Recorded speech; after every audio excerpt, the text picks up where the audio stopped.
Hey, good afternoon. I know you guys are all excited. Maybe you can calm down a little bit here. It's like the seventh game of the World Series or something. We know it's been a long and really compelling day, and we want this panel to keep you both awake, interested, and maybe even a little upset at what some of them are going to say, including myself. So it'll at least keep you going here and your energy levels up. So my name is Deborah Kagan, and I am a senior advisor at the Atlantic Council with the Eurasia Center.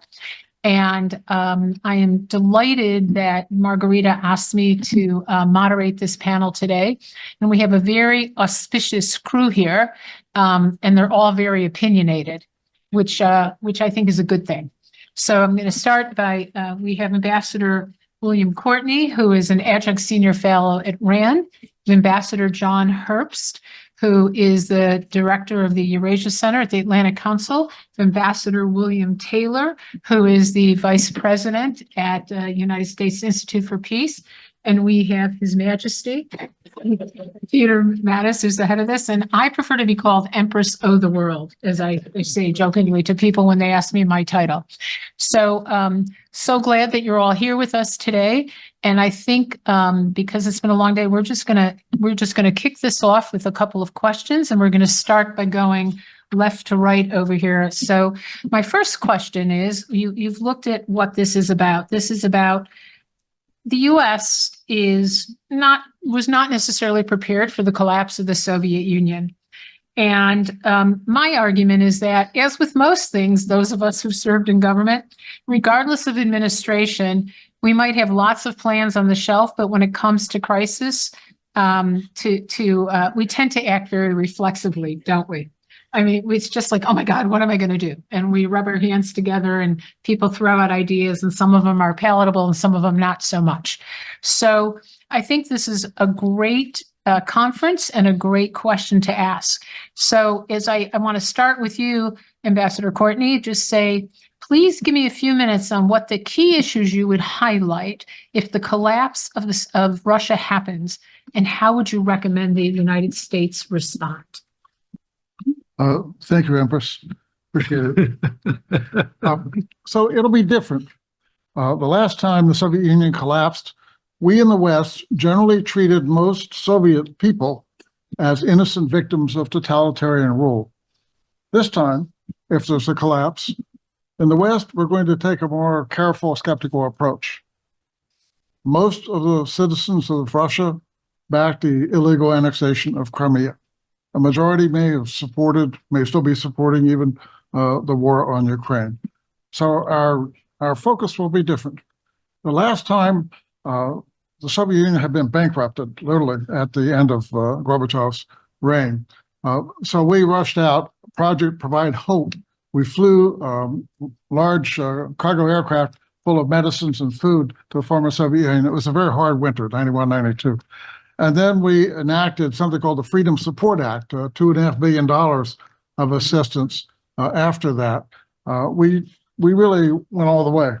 Later, we kept doing other things, including inviting Russia into the G8.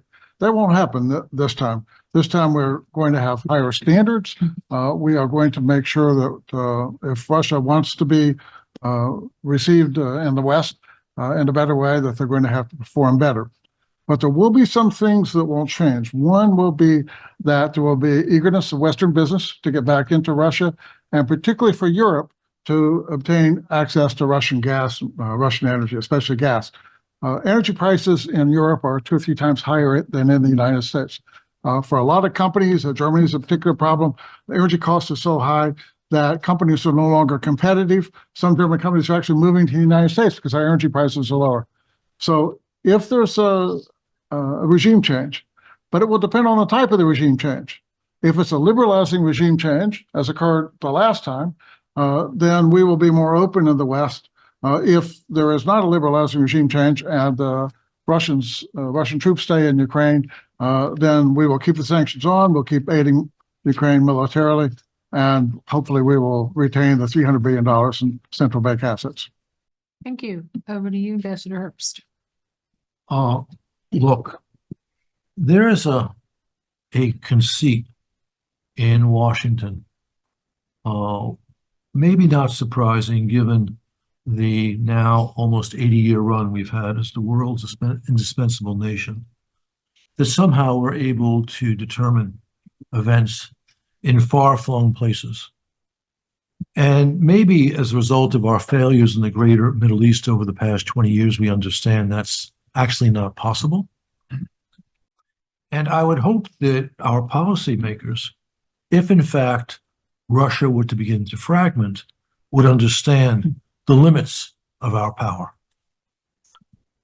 I'm not sure the fragmentation of Russia is in our interest. I am sure that for us to push for this as an outcome would only strengthen the hand of the bad guys in Russia. Because they're already saying that, you know, the crisis in Ukraine was provoked by a hostile West, especially a hostile United States, coming to take Russia apart. So this should not be our objective. We should not talk about it. But we need to be prepared for not just the dangers of the moment, but dangers or circumstances that might come. The danger of the moment, without a doubt, the number one danger is an aggressive nuclear superpower, not economic superpower, not conventional military superpower, but nuclear superpower that is trying to subjugate a large nation in Eastern Europe as a prelude to moving further west. So our attention should be focused like a laser on dealing with that danger and not proceeding with caution because of our worries about future contingencies that may or may not happen. And there is a problem that the current administration, which understands it will be a disaster if Putin were to win in Ukraine, is intimidated by Moscow's nuclear threats, and B, when they're not intimidated by Moscow's nuclear threats, has scared itself with the scarecrow of a potential Russian fragmentation later. Those things have hindered a more energetic response and have also made it easier for the know-nothing right to come in and say we have to stop all aid to Ukraine, which is just a reminder that now, however unhappy we are with the administration, there are political forces in this country which are more dangerous to our national interest than the timidity in the current White House. Okay, so let's win this war. Let's win it sooner. Let's start by getting the aid package passed and then sending the weapons to Ukraine that will enable Ukraine to win this war. I suspect were that to happen, we would see a loosening of central control in Russia. We probably see the end of Vladimir Putin as the leader of Russia. All good things, although I'm not predicting it would definitely happen. But Russian history suggests that's what occurs when splendid little wars turn out to be not so splendid. We saw it in Russia after the Crimean War. We saw it in Russia after the Russo-Japanese War. We saw it in a spectacular way after in the midst of World War I. We also saw it in a way at the end of the Cold War. So the prospects of decentralization in Russia following a defeat in Ukraine is real. The notion that that decentralization will lead to a lasting split up of Russia, again, if the historical record is any indicator, is not likely. And again, I see danger in us highlighting this as an objective now, because that just strengthens the guys we want to weaken. Now, going back to where I started, we don't control events in many parts of the world, which is a good thing, actually. And we should not overestimate our ability to impact such events. So if there's going to be a split up of Russia, well, it'll happen, and we should adjust to it. And our adjustment should include dealing with the problem we faced at the end of the Soviet Union of potential loose nukes and other weapons of mass destruction. We should make sure, were there to be a fracturing of Russia, that China does not gobble up significant portions of the Russian Far East or of Siberia. We're in a position to work with responsible powers, especially Japan and South Korea, on that prospect, and for that matter, India. These are all things we should have in mind. But the key, and I can't emphasize this enough, at a moment when the wisdom of American policy is greatly in doubt, and the prospects of continued American global leadership is truly in doubt, the need to focus on job one, which is concentrating our resources, first to get the aid package through the House and then the Senate, and then to arm Ukraine appropriately and beat Putin in Ukraine. Thank you. So thanks for jumping the gun to my next two questions. Appreciate that. I aim to please, Empress. So I'm gonna do something a little bit different here. I'm gonna ask you the same questions, both of you, but also feel free to jump in and comment on what our first two speakers have said. I'd like to sort of mix it up a little bit and get a sort of a discussion and dialogue going here. Mix it up a little bit, Deborah. Okay. What a shock. What a shock. Let me then comment on a couple things. One is our attitude toward the breakup of Russia. Not a frightening prospect. I agree it should not be our main topic. Our main focus, as John has said, is Ukraine. We want Ukraine to win. We want Ukraine to be victorious. That is our focus, and that is what we need to do. And John's outlined exactly the kinds of things that need to happen in Congress this week. But John has reminded us that the Soviet Union broke up. And just before it broke up, and this has already been referred to, I suspect. And in fact, as I saw a picture of George H.W. Bush on the screen, just as one of the last presentations there, which reminds us that our President George H.W. Bush, gave a speech in Kyiv after coming from Moscow, by the way. He came from Moscow and stopped in Kyiv in 1991. And said to the Ukrainians, stay calm. Don't rock the boat. Appropriately known as the Chicken Kiev speech.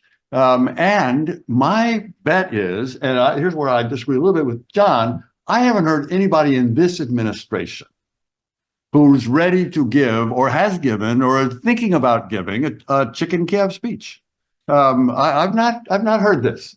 I think we've learned something from that first episode because that George H.W. Bush, may he rest in peace, probably regretted that speech to his end.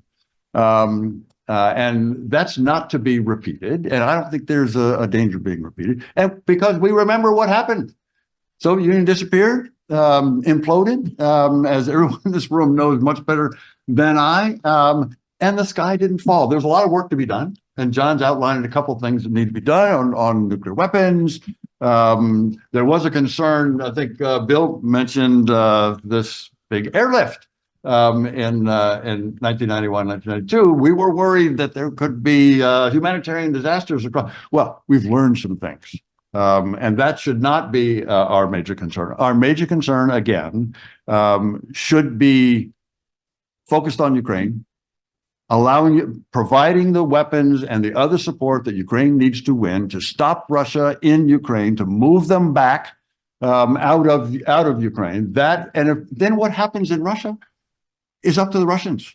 It's up to the Russians. And John's right about this. It's not up to us. It's up to the Russians on what they do. And there are historical reasons that give us reason to believe that that's fine. So Peter, I'm going to throw one other question just to mix this up a little more out here. So why should we care? If Russia splinters, why should we care? Why is this our problem? And the reason why I'm asking this is there have been a number of people, some of whom work for this administration, some in Europe, who would say things like, if we push Russia too hard, not just this escalation issue, but we might make Russia splinter and fall apart. To which I say, who cares? Should we care? I mean, why does it matter? And I heard some of my East European colleagues, great NATO members, say to me one day, that's Russia's problem, not our problem. Why are we constraining ourselves because of a Russia problem. So if you wouldn't mind, I hate to put you on the spot, not really, I don't hate it. But you know, if you wouldn't mind taking the compendium of what we've discussed here and sort of throwing that in, because I think Bill has sort of danced on the edge of this a bit as well.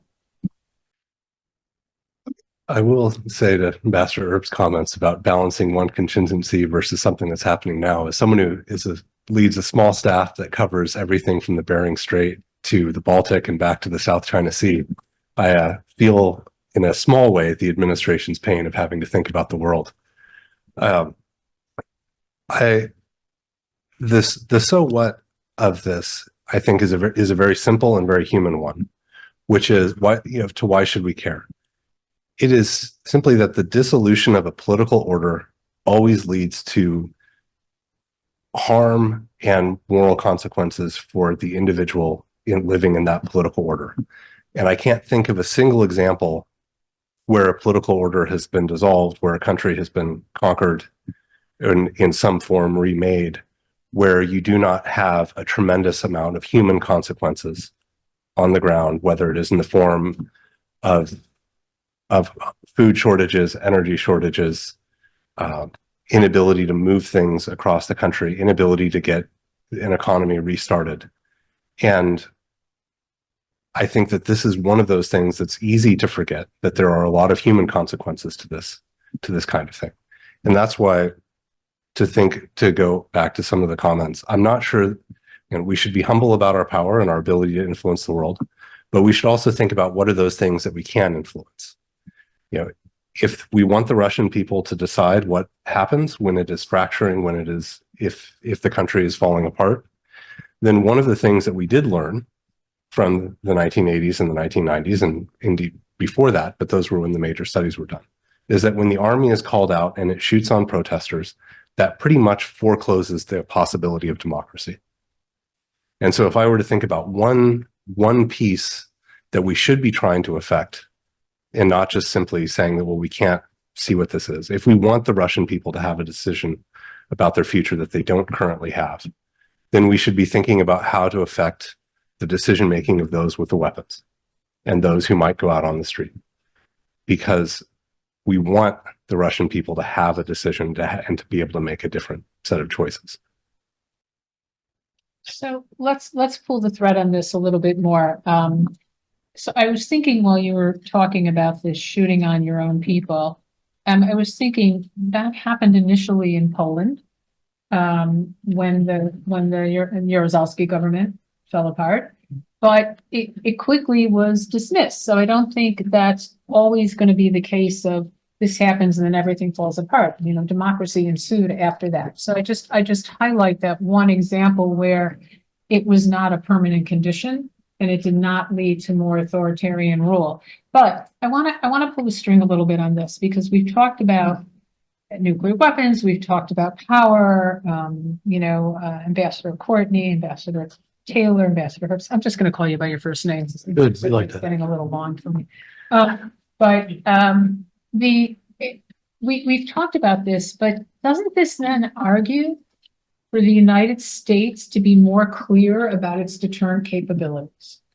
Doesn't this argue that instead of sort of watching something unfold, and I mean this for today as well as for tomorrow, doesn't this argue for the United States, who is the mother of superpowers, if you will, with a huge nuclear weapons force, the most effective military on the face of the planet, the most thriving economy, even when it's kind of down, it's never quite as down as everyone else's. So doesn't this argue for the United States to make it clear, without saying we have this stuff and we're going to use it against you, that we have this deterrent capability, and that we're not going to, we're not convey, without speaking very publicly, that we're not going to sit on our hands and watch you destroy a chunk of the world because you feel like it.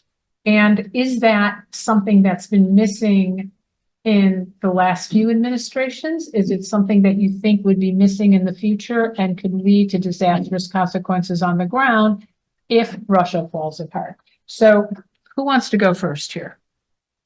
Well, Deborah, let me just say, because Bill and John will have better thoughts than I, but on the business about deterrence, and making statements about deterrence, there's been a lot of concern, we've already talked about it here, about the possible tactical nuclear weapons use in Ukraine.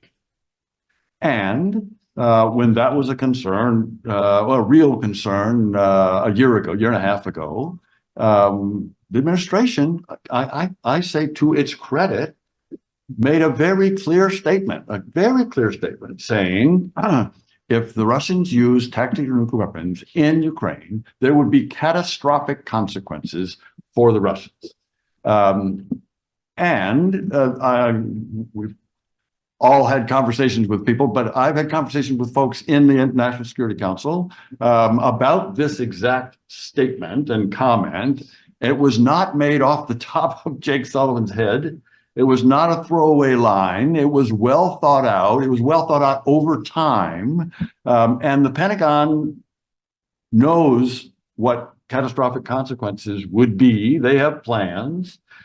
So the deterrent is there and was stated.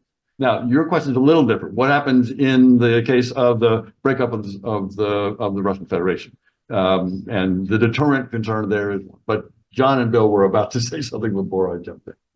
Yeah. Okay, on the deterrent situation, unfortunately in Europe, there has been an erosion of the West's willingness to modernize nuclear arms and go toe-to-toe with the Soviets, or sorry, the Russians.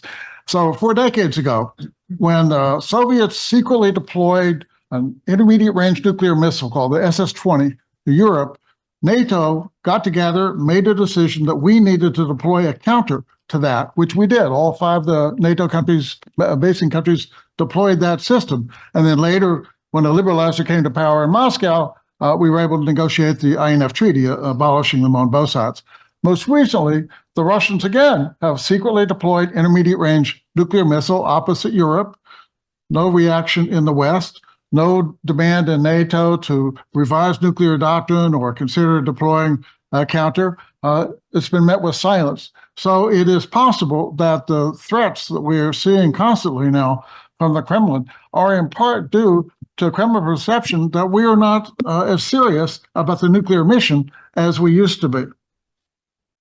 So I'm gonna build on what you just John's said about to say before I let John pop in. You're in charge. So, no, I'm just saying, let's keep in mind that Russians have maintained short range tactical nuclear weapons in Kaliningrad, facing 2 NATO allies, Lithuania and Poland, for decades now. And no one ever talks about it. And it's worth talking about, and it's an important point. So I think your comment, Bill, was very good. And John, I just throw it out to you, but I just wanted to put out what's in that battle space now. Look, I agree with Bill Taylor that the one shining moment of this administration's nuclear deterrent policy came in September, October of 2022, when the president made a clear statement about catastrophic consequences if the Russians used weapons of mass destruction. And there was also apparently a private message delivered to the same effect. But sadly, before and after, and at least 10 times, maybe more, senior administration officials have said they cannot do X or Y or Z, like send, for example, ATACMS to Ukraine or F-16s to Ukraine, because the Russians may go nuclear. That completely undercut that one shining moment when that statement was repeated after the fall of 2022. And it has been repeated several times since. To make matters worse, Russian missiles have landed in Croatia, I believe have overflown Romania, you correct me if I'm wrong, Deborah, and of course Poland. And no visible reaction by NATO. None. Nichivo. In Russian. And they understand this in Moscow. I've been not pleased with this aspect of the administration's policy in Europe. But I'm sorry to say the policy of failure to respond to provocations because of fear of escalation is even worse in the Middle East, where I think it's 120, 130 missile attacks, individual attacks, have been launched at American soldiers in Iraq and Syria, American ships in the Red Sea. It's well over 200. Okay, thank you. And we only responded after they killed some Americans. And even then, the response was not overwhelming.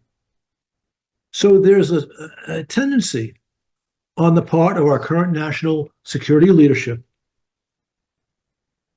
to cower when they need to be strong. And this is a serious, serious problem. That has to change. Although when I say that, I don't have any expectation that it will change. So Peter, let's take this a little further down the road. So in light of the topic here, are we going to be in bad odor here if we don't start changing that now? So if Russia does fall apart, will we have spent so much time not conveying what that deterrence is, not conveying what is in the realm of the possible, that it's going to be hard to convince someone in a Putinless Russia that we still mean business? I mean, if I remember my shelling and sort of the accumulated wisdom of deterrence, right? I think it gets to a point of you have to have a clear message. You have to demonstrate that you are prepared to act on that message when it's pushed, right? It is the uncertainty about the scale of your response, not the uncertainty of the response itself. And this is an area where, again, there is a timidity on the part of the national security establishment in terms of, as John put it, a fear of escalation, that we have to consider that, yes, we actually do have these capabilities ourselves, and that has its own deterrent effect against another side escalating. And as long as we keep letting the provocations go through, then at some point, you wonder whether or not anyone can pick up the message and whether or not you actually have the channel to convey it appropriately when you actually do mean it and you feel like something that is vital to the national interest is challenged. So how do you think this affects how other countries might perceive us? So let's say there's a regime change. I'm one of the few people in Washington who's not offended by that term. I think sometimes it's a good thing. Let's say there's a regime change in Russia. And let's say that, what Bill Courtney has said is pretty much true as well, that there's been, these are not all innocent people who are just sitting in their homes and saying, oh, hand-wringing the poor Ukrainians and stuff, but they're really people who support this invasion and this imperial concept of Russia. So you have a regime change. What's the US going to have to do in order to sort of keep China at bay? If China decides that this is an opportunity to do things not just in the Far East, but elsewhere, what's going to happen to Iran? Who has been their chief enabler for decades has been Russia. So how do you think this plays out in not only other regions of the world, but also this sort of greater Eurasian region? And any of you feel free to jump in on this. I'm comfortable taking the China piece of it. I will say, just to piggyback on the deterrence question, do our adversaries watch and learn from each other and watch how the United States behaves? I would be concerned that the response to Israel versus what John outlined in our concerns about Ukraine were a good lesson to China, that Chinese leaders, that it was a good idea of them to massively increase their nuclear arsenal and go down that road, because there's very clearly a different US response. Betcha. And it plays into pre-existing views that are present within the party that the United States and the West are declining and are not prepared to stomach the kind of struggle that they're prepared to carry out. As far as what China would do if Russia is fracturing, I think their first impulse is to support the regime and to see if it can stay. The second is to watch as if there is a strongman coming and to see if that support can be put in to sort of preserve a semblance of the previous regime, and then bolster that and build it as it is able to consolidate power. And then third, in the face of uncertainty, perhaps to be hands off if it doesn't look like the first two options are possible. Anyone? I am not a China expert, but I am a China watcher. And I've noticed, as many people in Washington are saying, that we've never seen a tighter relationship between Beijing and Moscow. And I'm not disputing that characterization, that Chinese journalists, Chinese historians, and even one-third secretary at the Chinese embassy in Islamabad have spoken about parts of Russia as Chinese. There are many articles about this. The diplomat was taking issue with the celebration of, I think, the 140th anniversary of Vladivostok, and he referred to Vladivostok by its Chinese name. The Chinese have also demonstrated irredentist tendencies versus various Central Asian states, Tajikistan, Kazakhstan.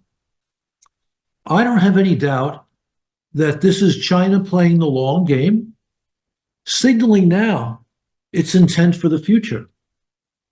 Whether that future, especially, of course, if there's a fractured Russia, but even if there's not a fractured Russia, once, again, in the Chinese long game view, they've taken care of enemy number one, that's us, then they'll deal with the little guy with a large territory on their northern border.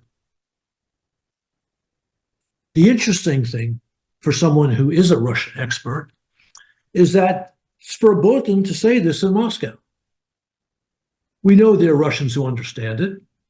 You know, over their 17th vodka, if they know you well enough, they may tell you this.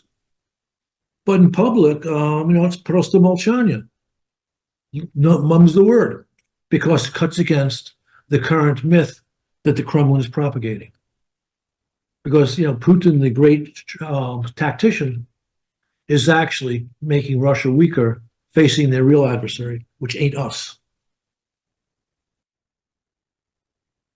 So let's delve into this a little bit more.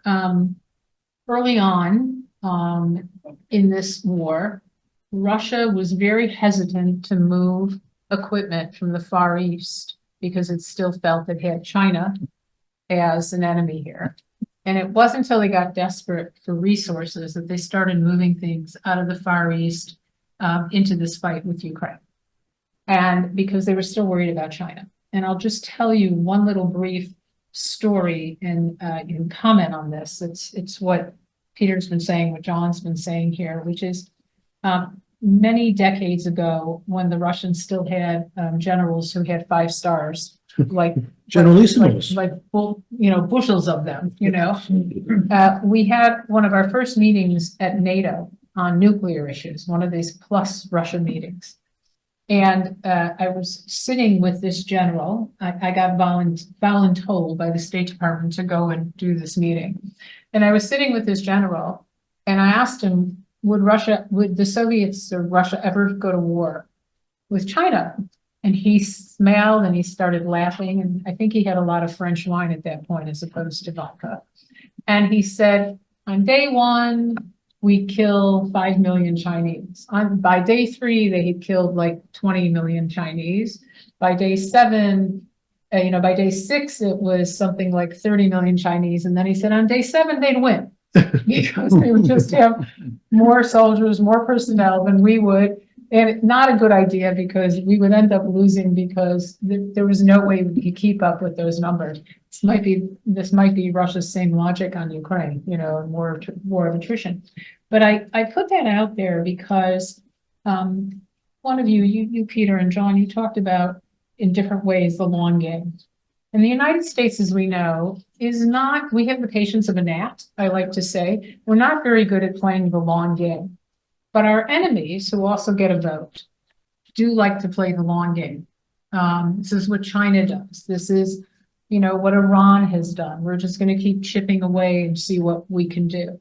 So how would you, if you were in a position to advise a future administration, if Russia was falling apart at the seams, what would you suggest to them now, today, to play that long game? How are you going to do that? Because it's not enough. And we've seen this in multiple administrations where, oh, don't worry, it's going to be okay. You don't have to plan for this.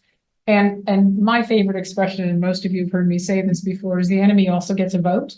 And even if you don't think they're an enemy, they think you're the enemy. So it's just too bad. You just have to deal with it. So how would you advise putting on that national security hat, this administration, of how do you prepare for that long game? How do you, what actions do you take now that would ensure the safety and security of the American people and a global economy in light of such events? The last sentence, I won't address that, but John Herbst and I were in the Reagan National Security Council staff. That was a time when the president gave speeches to the nations about Soviet human rights violations, political liberties, when Soviet dissidents were received in the White House, when Captive Nations Day was taken seriously. That hasn't happened since then. The last three presidents have been retrenchers. None of them has accepted the dissidents in the White House in the same way. If we are serious about wanting to foster change in Russia, elevating human rights and political liberties to the top of our foreign policy priority might be one of the both safest and most effective things that we can do. I mean, What? no, I agree. I agree. This would be very sensible around the world, but understanding that human rights is part of our policy is not necessarily the controlling element of our policy. We need to have a certain level of flexibility. Gentlemen? Well, I will just note that some of those visitors to the White House were probably some of the defectors that Jamestown helped with Bill Geimer. So That's true. I think this is one of those things, having watched this on the China side, where we have been effective. We have elevated those individuals. We have given, our congressional leaders, our White House have made public appearances of meeting with dissidents. And this is a place where we actually do have some of the old institutions to be able to do this. The Helsinki Commission is still there in Congress. Mm-hmm. You have the Congressional Executive Commission on China, which can do some of the same things. And I think the other piece of it that is important and not necessarily well understood is that when you send those signals, or when an administration sends those signals, information comes to them because there's a desire to say, here is what is going on. And for all of the lamenting that you can do on the outside about, it doesn't seem like people in the administration know this or understand some of these things. Part of it is because when you don't have that policy, when you don't have that openness, there's no reason to be taking risks and to push those ideas forward. But the more that those signals are there, the more you can gather information, the more people who are inside the countries feel like they have a reason to stand up or to take risks and to continue passing information outside because of the change in orientation of the policy. So I want to go in a little bit different direction here, if I might.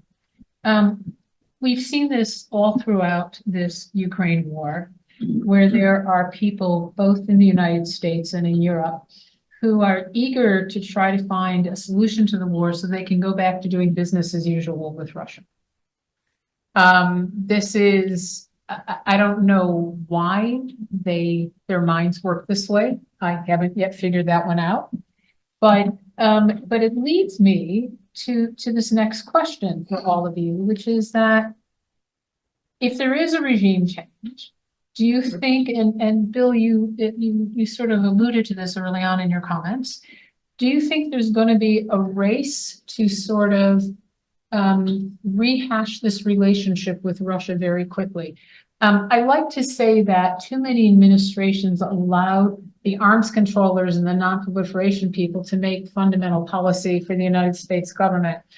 And we've seen how that's turned out in Ukraine and other places, Iran, etc.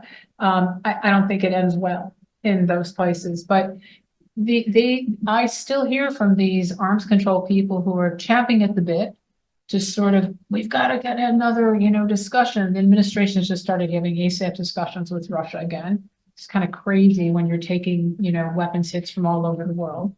But, okay, so Russia starts falling apart. And then there is this groundswell of people in that arms control, non-proliferation community. There's a groundswell of people, as Bill mentioned, who are still looking for cheaper, oil and gas and other things like that. And yet you still don't know what kind of regime is going to follow on. It might be worse than the first. Doubt it's going to be a lot better. So what's your reaction to that? How do you address that? How do you stop this, this euphoric thing? I mean, I just heard just last week, one person of this arms control community saying, we just really need to sit back down with Putin and sign another agreement. And my reaction to that was, and he won't cheat on this one like he has the previous 15. So I didn't understand the logic, but it's still there. And I suspect it'll be there in spades if there is regime change in Russia. So I'd really like to hear from all of you on this. And if you don't raise your hand, I'm going to call on you. Well, let me just say, so I won't be called on.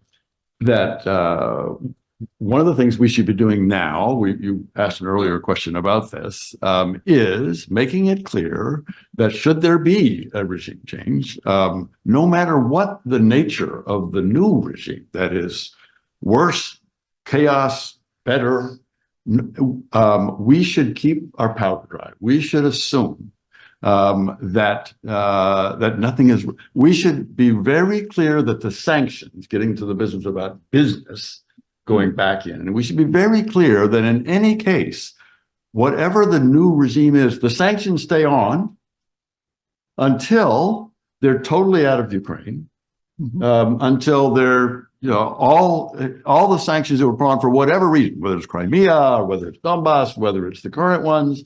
They stay until those conditions are met. That is, the sanctions that were reason that were put on.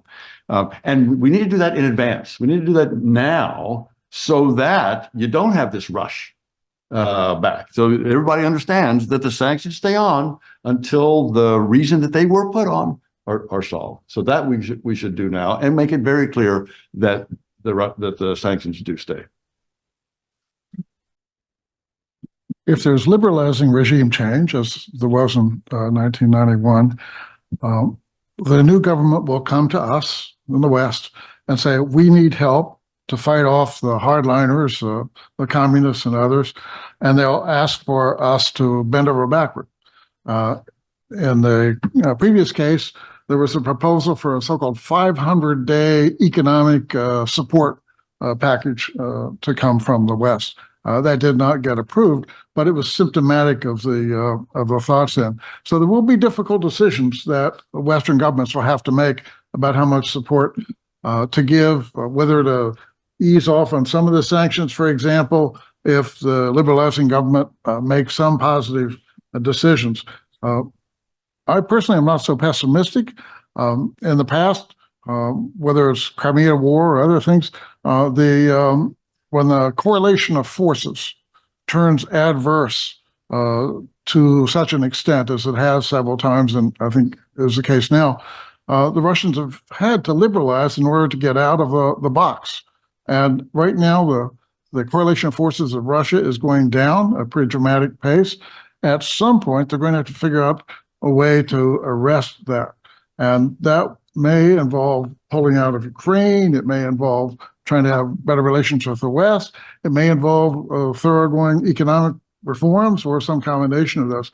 But if that happens, the West will have some difficult decisions to make, and it's going to be difficult at this point to say how the West actually might decide things. History is an excellent guide to the future, although not an infallible guide. I agree with Bill on my right that if in fact we've managed to defeat Putin in Ukraine, there will be many people in the West who want to return to business as usual with Russia, and that would be a mistake. That does not mean that Bill on my left is wrong, because it's true. Historically, when Russia's lost small wars, there is a period of decentralization and liberalization. The problem, of course, is that period of decentralization and liberalization is relatively short-lived, and we're back in the soup where you have a repressive regime in the Kremlin pursuing an imperial foreign policy. I was working on the newly independent states in the mid-90s, and I was the equivalent of a deputy assistant secretary because we were not a bureau, we were kind of a hybrid outfit. And I was the most senior official in the US government at that time, talking about Moscow's nasty policies in the near abroad. Because the more senior officials didn't want to hear about it. They didn't shut me up, which was good, but they never intervened, never made this a policy requirement that might have averted the unpleasantness that we're seeing right now in Ukraine, which is the big enchilada of Moscow's Moscow's frozen conflict policy. So the chances of us revisiting the same mistakes following a Russian defeat in Ukraine are real. So the smart thing is for us to begin talking about this now, to begin educating people that even if, in fact, the Putin regime leaves in dishonor the Kremlin, it doesn't mean we may not face some recidivist element in 5 or 10 or 15 years later. We can't guarantee that that will produce the result we want, but that's the best way to maximize the chances of an intelligent policy seeing us through a period of Russian liberalization that follows again a defeat in Ukraine. But first, let's make sure that defeat happens. I'm not sure what else there is to add after these fine gentlemen provided that string of remarks. As someone who was a participant in China policy from the Hill in the 116th and this last Congress, it's really quite striking that you see some of these urges to get back to business as usual and to calm things down and to try to make the same agreements that we watched being broken in the past. And it's not a partisan thing. It is simply the way that some people seem to be wired. And I like what Bill said about set a high bar before we're going to make movement, set a high bar of affirmation that yes, we're different, we're doing something different, and that it is something that you have to be doing in a gradual way and on the basis of actions rather than the words that are being used. Actually, I can't resist a polemical moment.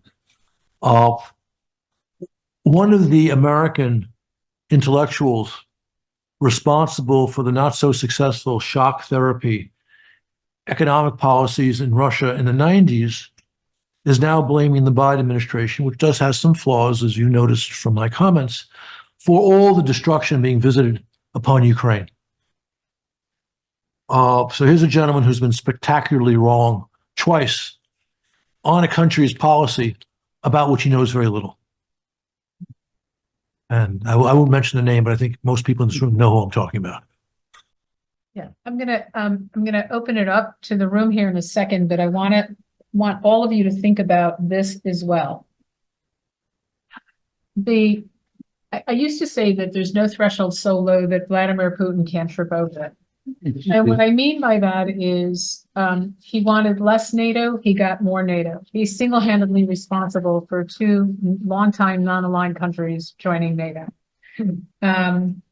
There is more investment in defense industry in defense production and defense budgets, not only in NATO, but in the Indo-Pacific than we have seen since World War II.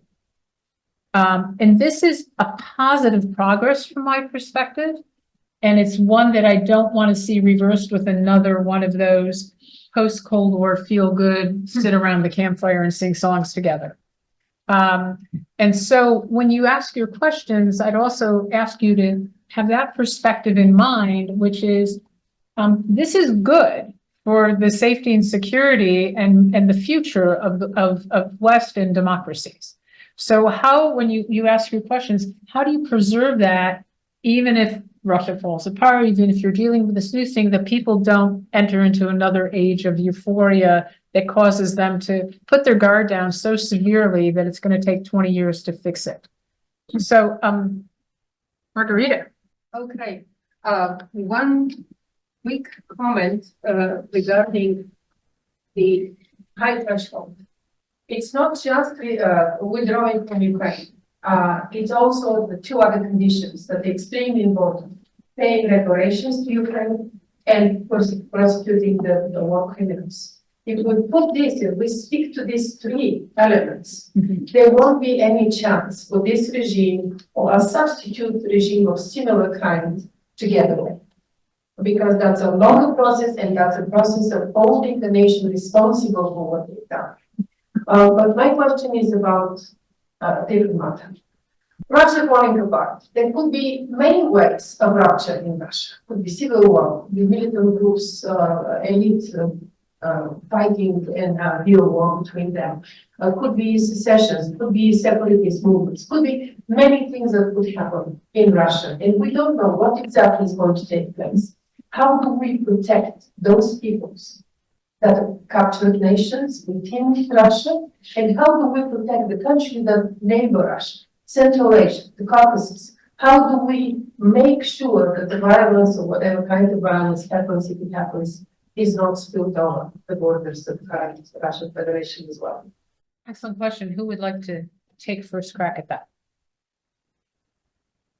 I'll be happy to jump in.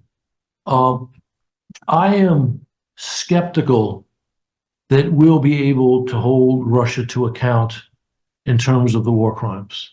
Now, that's not to say we shouldn't try. And you might say that's a backwards way of agreeing with you, that if in fact Russia refuses to be accountable, assuming everything else turns out okay, then that would be one mark against them to any opening from our side. So sanctions may remain, certain sanctions would remain in place, certain restrictions would remain in place.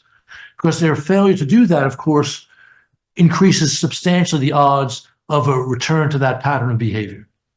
Because the Soviets lost the Cold War, we played nice with them, which we should have on that point, and they behaved as if somehow we betrayed them in the post-Cold War settlement. And this became part of the imperial logic for Putin's current offensive, including all the war crimes he's committing in Ukraine. Okay, that's point one. Point two,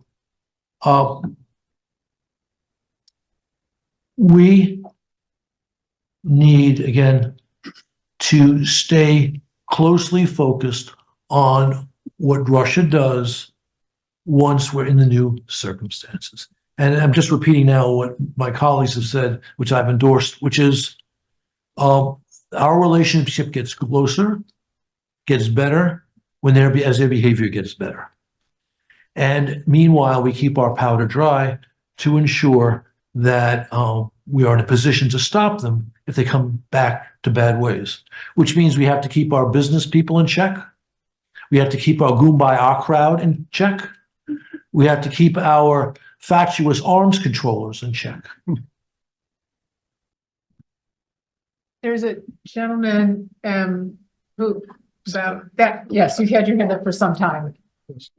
If you could please tell us who you are. Yeah, Blackburn. I'm from the Institute of Defense Analysis. My question is, given where we're at now, what would be your thoughts on indicators that Russia could break apart? What would be one or two of those top indicators that you would look at if you were advising your intelligence services. And please, I'd ask, think across whether it's grassroots, whether it's elites, whether it's ethnic groups, whether it's the economy. What are those key factors that you would be thinking about that we should be watching on? And then I'd ask, have you seen any signs that would make you think that there is clay in that Iron Russian statue? Thank you. Bill, I'm going to go to you on that since you've had some previous experience. Sure. Yes, liberals in Moscow will admit to you candidly that they wish their country had had color revolutions like Ukraine and Georgia, that their citizens had had the courage to go out and do that. Among initial indicators, I look at the kind of demonstrations we're seeing right now in Tbilisi against the foreign agent law.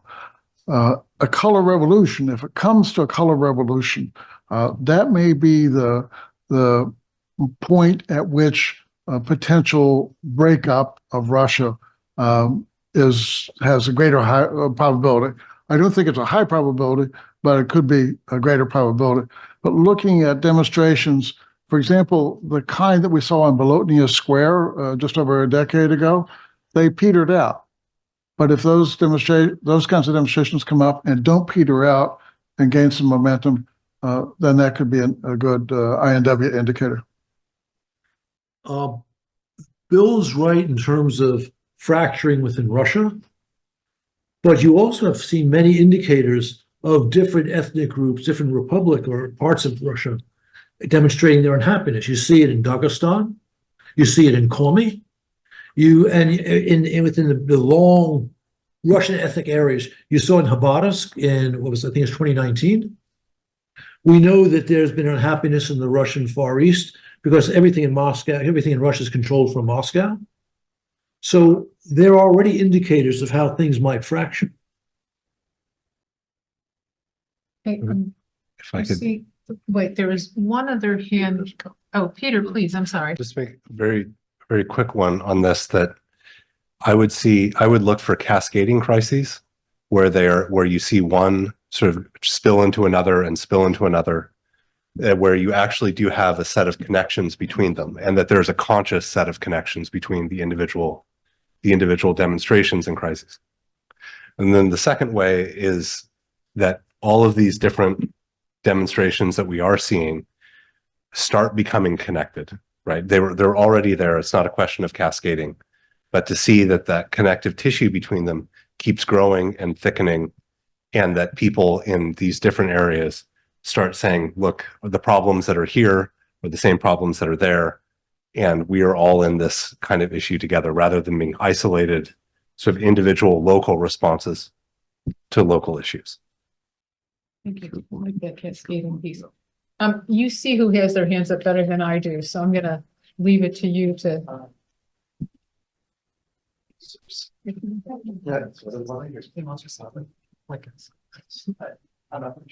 Okay, I think also right there, this gentleman has had his hand up for some time. I am Peter Humphrey, an intelligence analyst and a former diplomat. Two trends. One is a relatively flat demographic population in Russia. And in fact, proportion of baby making amongst Russians and Muslim Russians or ethnic Russians is such that some project that by the year 2070, existing Russia is in fact a Muslim Russia. And second trend, when you look at this map and you add global warming, in fact, most of these possible nations benefit. And that could mean 2 growing seasons per year instead of 1. It could mean reforestation to replace the inevitable screw up in Brazil and so forth. So between demography and global warming, how do those 2 long-term trends affect your prognostications? That's a tough question. Who wants to volunteer here? John's volunteering. I think you're actually being charitable when you say they have a flat demographic trend line. They've got a negative demographic trend line. And there is no indication of that changing despite some real efforts by the Kremlin to boost fertility in terms of subsidies and such. But of course, as they send Russian after Russian into the meat grinder in Ukraine, they're actually making their problem worse. This is, you could argue, the greatest indicator of the failure of the Putin regime. The state, their dreadful geopolitical condition is the second indicator. The not very good economy is a third indicator. The flight of the Russian technical class as a result of this war is yet another indicator, which also enhances the demographic problem. What I've said is not a secret in Russia, even though it's a secret, not a secret which is not talked about publicly. I think these are all factors that will hasten the downfall of the Putin regime if, in fact, America regains its senses and makes sure that Ukraine gets the aid, especially the weapons it needs, and Putin's grand adventure in Ukraine fails. But looking at all these trend lines, Russia's future is bleak. And again, they've got the world's quote unquote rising superpower on its border with predatory designs, which again are not hidden despite their wonderful relationship. Okay. Right. Oh, you can see this better than I. That's fine.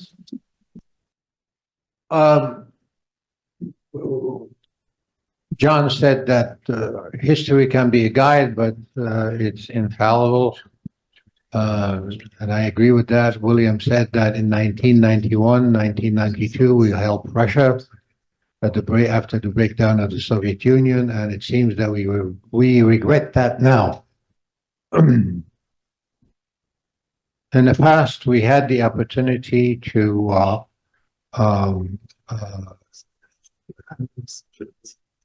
confront Russia in many different ways, but also there was an opportunity for Ukraine, I assume, earlier on to become a member of NATO, and that somehow was delayed, did not happen. And I assume now that we regret that this did not happen, because if Ukraine was a member in NATO way back when, then Putin could not have used that as a reason to invade Ukraine and create the disaster that he's created. Today, it seems also that we are going in a way that it's slower than it should be in helping Ukraine win the war against Putin. But if that help is not forthcoming and Ukraine is not victorious in this war, and then I would assume also that Putin is going to be victorious in that, then what are the things that we are going to regret if Ukraine is not victorious?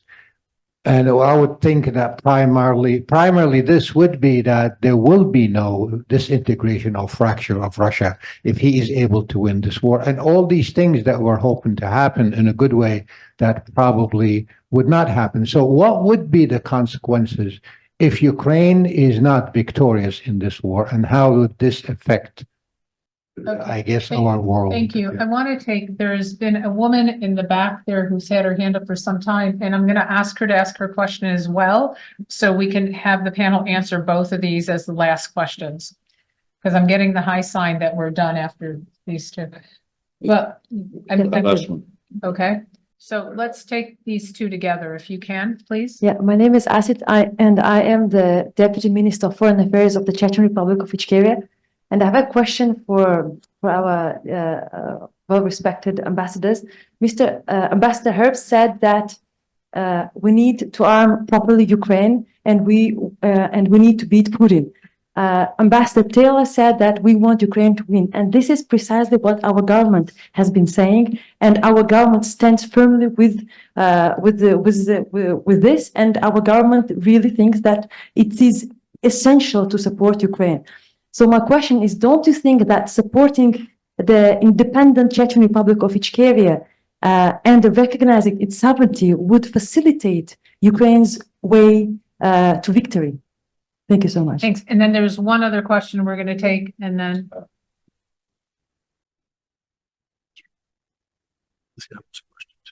No. My name is Rachel Dogar de Ponte. I'm a president of the Free Nations League, and I also represent Buryat National Movement. Actually, I would complement maybe this question because you've been talking about what to do with Russia, what would be the scenarios, and this event is called the Rupture of Russia and the Western Policy. And we are here, the Buryats, Circassians, Chechens, Oirats, Sakha, and actually, do you see us? Do you take us, do you include us into this picture? Because we represent movements that actually are acting to gain our independence at last. Because Russia is an empire. Everyone now can see that. And all the empires fall. And they fall actually gradually and then abruptly. So what do you think about the plan that I actually proposed in my speech about controlled disintegration of Russia? Thank you. Okay, so we have three questions here for the panel. One is what happens if Russia wins in Ukraine? The second and the third kind of go together about Chechnya and other ethnic minorities in Russia and what this means. And I turn to the panel to answer these, but I'll say one comment. We do spend an awful lot of time talking about our own indigenous peoples, and we forget about everyone else's. So I'll just say that, but that's just a bad habit that we have. So gentlemen, over to you to answer these, I'd say 2.5 questions, I'm going to call them, because there's some similarities here. So who would like to take Just a quick one, Deborah, because on the business about regrets and what are we going to look back and say that, we should have done something differently. And you mentioned one, a very interesting one, 2008, when Georgia and Ukraine both applied in Bucharest. And at that point, the United States pushed real hard to get a membership action plan for Georgia and Ukraine. And 2 European nations stopped it. But had that gone the other way, you're exactly right. We would not be here today. The Russians would not have invaded because Ukraine and Georgia would have been in NATO, and that's why they would not. So we would look back on that, and that would have been a major difference. On the more difficult question regarding the numerous ethnic groups in Russia, of course you're right that Russia is an empire, built over many centuries, and of course you're right that not necessarily all the ethnic groups incorporated into Imperial Russia are opposed to being there, but a good many are. And as an American, I can only wish you well. But I don't think we can build a policy based on ensuring your success in leaving Russia. We can certainly speak up for your right to demand equal treatment in Russia and respect your desires to become independent, and to criticize repression against political leaders making these claims or expressing these wishes. But I don't see it as within our power to ensure your success. And I can see the downsides of us making this a constituent part of our policy, because it will allow Putin to frighten more reluctant Russians to maintain repressive control within Russia and imperial policy abroad, including the continuation of this war in Ukraine. And if Peter, do you have any comment on this? Small one at the Please. closing. First, I want to thank all of you who are here today and stuck with us. This has been quite a day. I would say my brain is full in many respects. There's a lot to consider, a lot to digest, And I thank all of you who were speakers and moderators and otherwise contributed to the success of today, for your time, your effort, and your attention. I'm very sympathetic to Ambassador's comments about, Russia is a country of significance, and that that a policy cannot be built around this kind of division. At the same time, from my position at Jamestown, it seems critical that we find ways to raise this issue and to at least ensure that we're not acting from ignorance, and that we're understanding what is taking place and the policies and their consequences of the Russian regime. And I think it is important that there's got to be a little bit more than just kind of a few words of general support. In the past, the United States supported the publication of sort of local language material for quite a few Russian nationalities, or nationalities that were incorporated into the Soviet Union. And this is the kind of thing that is certainly within our power, and is certainly cheaper than, some defense equipment. In fact, it's errors off of some of it. And also that there is value in ensuring that your voices are heard, and that there is access, again, because we don't always hear and we don't always see. And the only way that we will know is by keeping an open door and open ears to hear your perspective, and to ensure I think there are a number of other ways that the US government has supported those groups in times of need, to ensure that this discussion takes place in the way that it needs to take place, and that we don't overlook what happens if we're faced with the situation of Russia's rupture. That we don't simply go along with the regime because we want to appease somebody, or we want to ensure that who we think is the right person at the moment, may or may not be that person. And I think that's, at least right now, the best we could hope for from US policy, and at the very least what we should be doing as a minimum. I can endorse the specific measures you just mentioned without qualm. And I will take just moderator's prerogative to say one final comment here. The points you've made about the ethnic minorities in Russia and their rights and their ability to do this. When the United States has tried to intervene on this, and in the top of my head, I keep thinking of what happened when we tried to urge a confederation in Iraq with the Kurds and the like, and it just was a disaster. So it's not always going to be from the outside. But I would also argue that you have to do a better job of letting people in this country know you exist. There is a remarkable amount of ignorance in the United States, and I'll even say this in Congress, with understanding world geography, with understanding ethnicity, sometimes in their own neighborhoods, clearly not in other countries. When you see protesters in the street who say the river to the sea, and they think it's the Caribbean to the Atlantic Ocean, there's been a failure. So I would say that your points are very well taken, but you have to be more vocal in letting people know you exist.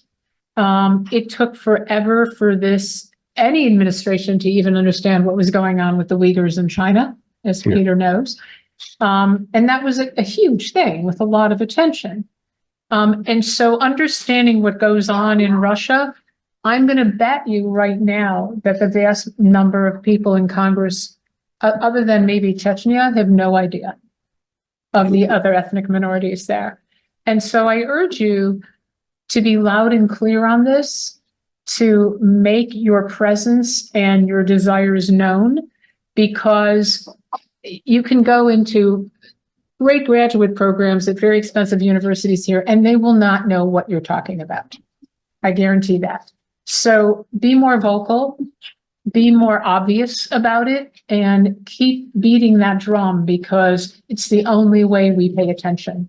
And I want to thank everyone for participating today. And I want to thank Jamestown for inviting me here as well. Peter and Margarita as well. And thank you all for attending this session.